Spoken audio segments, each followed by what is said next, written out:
So in our second section on the mass media, we want to think about some of the not so obvious functions of mass media in our society.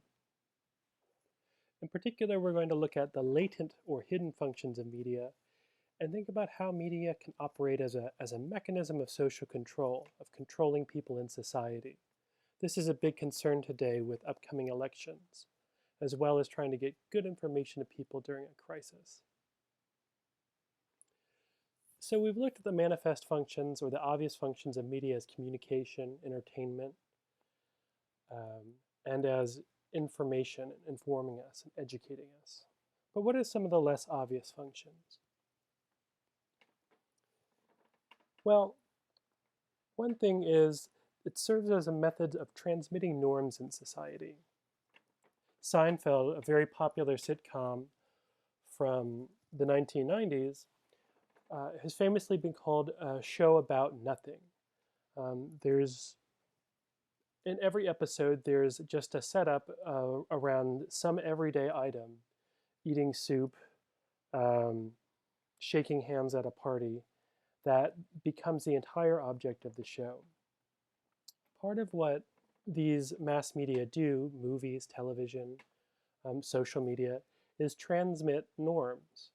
It would be surprising today to, for example, to see a TV show in which teenagers try to figure out how to express interest in each other over social media.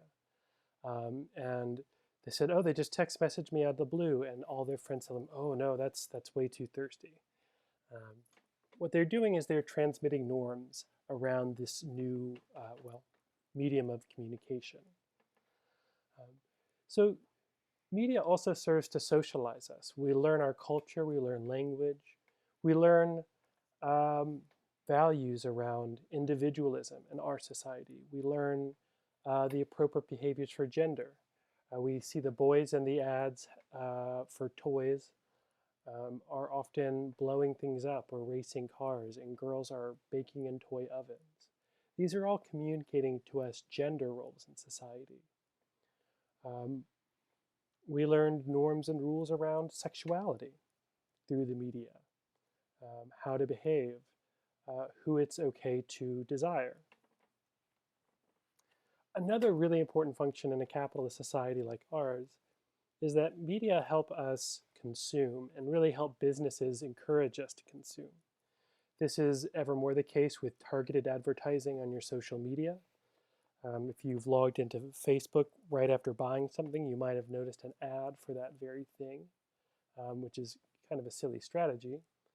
But part of what media does is it encourages us to consume through various means, through projecting an idealized version of ourselves. They're showing us what we could have or could be, through simply showing us advertisements that are simply ways of encouraging us to consume and to buy things, and really kind of telling us that these are things that we need. So consumerism and the facilitation of consumerism is another critical but latent function of the mass media. But can media be used as a tool for social control? Marx famously once called religion the opiate of the masses, opiates being those kind of sedating drugs that are out there like morphine.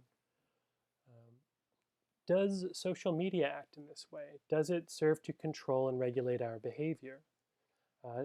How does that happen? Well, for one thing, many of our phones are designed to be addictive, and after this mini lecture, I'd recommend watching the short Vox video in the same module called "It Isn't You, Your Phones Are Designed to Be Addictive," because they are. No doubt many of us during the current pandemic are checking our social media feeds constantly. And many of those are actually designed to keep us on them. But media also show us a particular view of the world, right? Particularly the view of those who own and control the main media channels. So you're not going to hear a lot of Marxist economists on the evening news who'd be critical of the whole concept of a capitalist economy like ours, because those people aren't usually treated as normal or mainstream in our mass media. In our next lecture, we'll look a little bit about who owns and controls the media. But as Marx long ago put it, the ideas in every era are the ideals of the people who rule that society and who own it. So it shouldn't be surprising that we are seeing ads, we're seeing in the news, many people saying that we need to bail out major corporations and bail out things like the airline companies or the car companies. Now, these are all major corporations with lots of money. Delta, for example, spent a lot of time buying back its stock in order to raise the value of its shares and increase returns to its shareholders or its owners. Now they're going to be in a bad position, and the idea is that our money that we give to the government should be used to bail them out. This, to many of us, might seem strange, but we're told it's normal and necessary for our capitalist economy. Part of that is a transmission of the dominant ideology in society. One thing to think about in the days of social media is that not every message is controlled by the people who own the TV station anymore. It used to be that it was mostly newspapers and a couple main channels on TV or cable company channels that we got our information from. But now the means of creating media has become more democratic. You and I can create media. So what does that mean for this idea? Does that mean that the mass media has become more subversive? Can we undermine the ruling ideology in our society?